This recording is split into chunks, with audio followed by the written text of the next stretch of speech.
And my name is Todd. My son was going to be on intervention. My other son's in treatment now. Family has to go through treatment to heal. I mean, it's been a whole mess.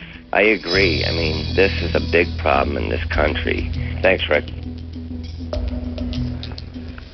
Welcome back. And like him, we have received that message from so many people on Facebook, on MySpace, on Twitter, in my email, people who work here.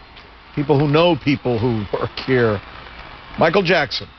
He was a unique talent and an eccentric performer, no doubt, who was suffering from an incredibly common problem, an apparent dependence on painkillers and other prescription drugs.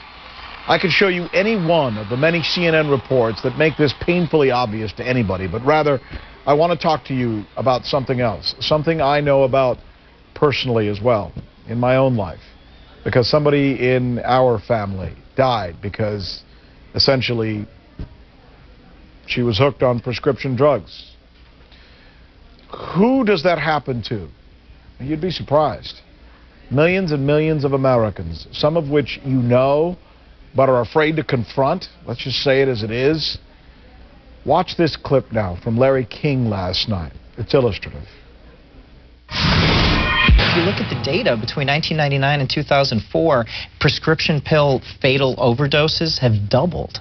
6 million people or more are abusing prescription pills in this country. I mean, this is a big deal. The National Drug Policy Control Office pegs this problem, you ready for this, even higher. 15 million Americans, they say, abuse prescription drugs in this country. So Jackson's family, as our own investigative correspondent has reported to you, did try to intervene, to try and stop him. And obviously it did not work. How are you supposed to do this, by the way? How do you get somebody to stop doing something you think could kill them? Ken Seeley's joining us now. He hosts the show Intervention on A&E. Ken, thanks so much for being with us. Thanks for having me. Tell me, somebody who's been affected by this personally, and the millions of others out there listening, what they're supposed to do.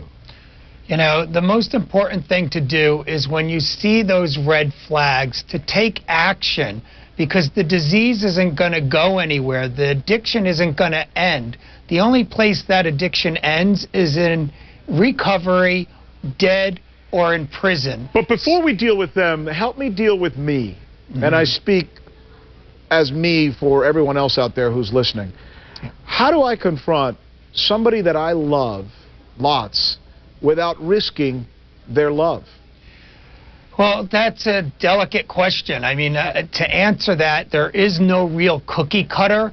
You know, if I was to give you an answer and then one of the viewers tried that, it may or may not work. So yeah. I think it's really important to get a professional involved and really dissect, because every single addict has a rock bottom. I don't know one person that doesn't have a rock bottom.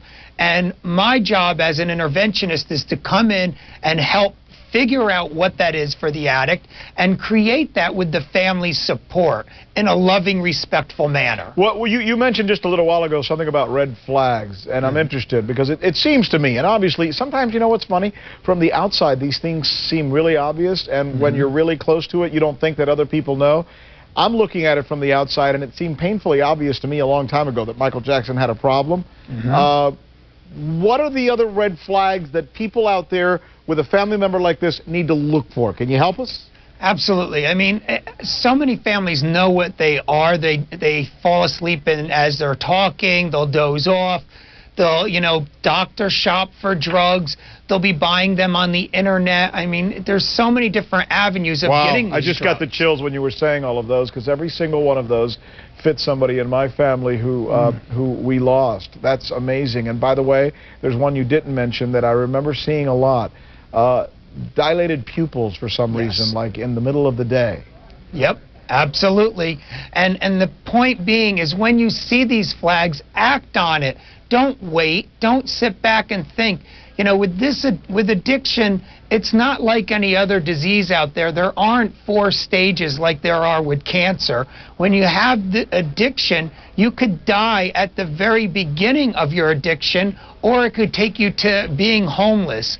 It isn't prejudice. People are dying out there. It's the leading addiction out there, prescription drugs. It's the fastest growing addiction. Yeah. And we have to do something about it. Yeah, and a lot of it has to do with just the way that we're living our lives, the way that we are treating ourselves. And I guess the bottom line in all of this, before I let you go, and by the way, this is interesting stuff, and I want to get you back.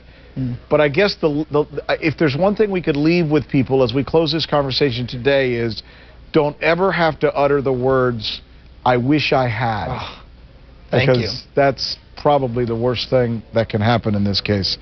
You're a good guy. Thanks, Ken Seeley, for helping us with this. We'll get you back, all right? Thank you. All right. The parents of Senator John Ensign wrote checks totaling $96,000 to their son's mistress. The parents wrote a check for $96,000 to their son's mistress? Doesn't that seem weird? Well, it's true. Coming up, I'm going to show you the interview with the mistress's